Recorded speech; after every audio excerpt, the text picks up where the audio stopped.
I heard a place called Minnesota. Everybody's going there.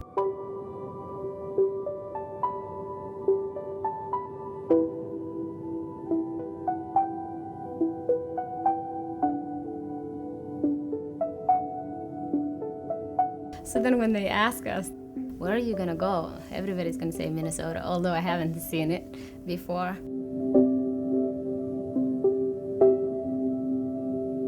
We had never seen snow, coming from the sky. And we never had kids with autism.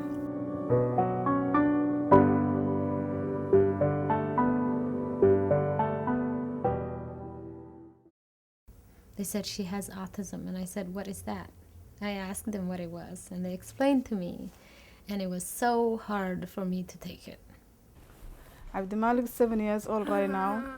He's non-verbal. He doesn't talk. He doesn't say a word. He's still in diaper. He used to say, thank you, thank you, thank you. That's the last word he said. I never see him talking again. Me and my husband, we come and they told us, your son has something called autism. I'm like, autism, okay, what kind of medicine, what is autism? And what kind of medicine we supposed to give him? And how we do cure him? They explained for us and they told us there is no cure. I didn't tell anyone. I didn't tell my parents, I didn't tell my siblings, his father, no one. I didn't tell one single person for a good 6 months. In our country, in our society, there's a huge stigma with the unknown, and autism is the unknown. So I didn't want my son to be labeled that. I think lots of people are so mean, judging, not Americans, but within our community, people judge each other. You must have done something wrong for your kid to be autistic. My son, he's one of the first one in the community who diagnosed. I only know a couple of friends, but they never share. It's hard to explain. So we hide instead of explaining. In the year 2000 or 2001, I started seeing children, Somali children with autism, and it just started growing exponentially. And these children that were referred to us were children that you would have no doubt that they had autism. It wasn't, I wonder if it could be a cultural issue. And what is so striking to me is the severity. They haven't even had the word for autism, and they haven't seen it in Somalia. I took my son to Minneapolis, and in his preschool classroom, there were 6 children. There's usually 6 kids in every preschool autism classroom, and 4 were Somali. I talked to Anne, and she said, oh, you just called right in time because tomorrow we're having a Somali autism workshop, the first one ever. I got there were good 30, 40 parents. I remember I sat in the back and I pretended to be, I was the interpreter. I didn't want them to know. And then my layers of denial just came down one after another, one after another. After a mom, a dad talk about, what can I do to help my kid? He used to call me daddy, he used to call his mom. The networking that they needed to do with one another, that was the best thing that came out of that evening. And I think it was the beginning of them realizing maybe it's okay for me to let other people know this is what I'm struggling with. Now, I always attack the people, even though they denial. I keep telling them, hi, how you doing? When do you get a time? You want to see my son? Look at him. Hey, and I don't take ignorance. I just tell the challenge happened to me before, and then make them feel better. We decided to form an organization, and a lot more people started listening. My admiration is incredible with the Somali community and what they've done to be advocates, to make those phone calls and not stop. I think I've become the type of person that I just take, somebody says no, it sounds like a maybe to me. So I keep going back until I get a full yes.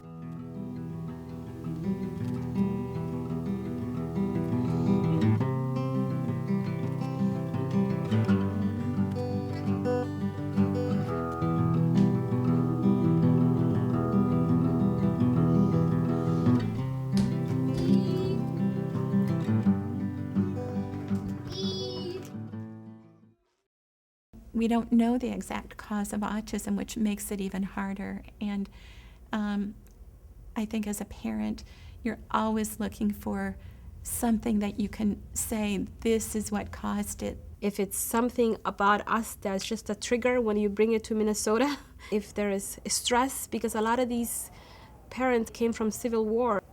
There are families who moved away from Minnesota, maybe to another state, and there's some even who went back to Somalia. There's been some research about the lack of sunlight and vitamin D. There's been concern that it could be what they're putting on their bodies to lighten their skin. And of course, the concern about the immunizations. That's huge in our Somali community. Some people think nutritional problem, maybe the environmental problem, maybe the where we live. Who knows? Nobody knows. That's why we want the doctors and the medical community and the universities. Look at us, research us, study us. There's something. If you're interested in helping all children with autism, here's your answer. Parents in the Somali community were quite good advocates for getting people's attention on a national level for this. So the CDC and the NIH got very interested. We are starting these studies looking at prevalence, and I know a lot of community people are really hoping it would have started with what's going on. But to know if it's a higher prevalence will give us some clues to what exactly to look for. The goal of the University of Minnesota study is really to identify the number of children in the Minneapolis public schools between the ages of 7 and 9 who have a confirmed ASD diagnosis. Those children then in phase 2 of our study will go through what we call a case verification process. And that process will help us confirm that there is a clinical diagnosis of ASD. The criteria for autism are a Western concept. We don't really have scales that we know are validated in Somali communities. So it becomes really complicated to make sure that you're on the right track. If there is a higher prevalence of autism, or if we find that there's more significant symptoms of autism, I think it can help us get closer to that next set of questions related to, well, why?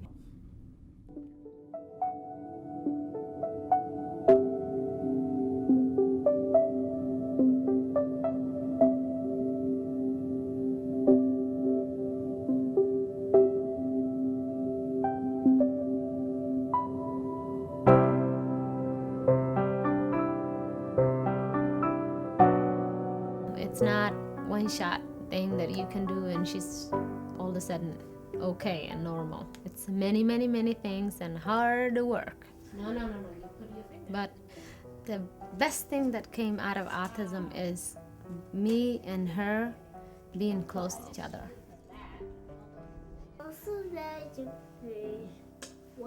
Thank you. Thank you, sweetie. I think autism is somebody who's really intelligent, but he's wired different. A lot of people who have autism can succeed the world and do the better. I think the emotion of getting that diagnosis crosses all cultures and language barriers. But this is a different kind of crisis that this community is facing. I'm praying for all the families who are affected to the autism. It's not only affected Somalis, especially all the mothers I wish them they get the answers one day.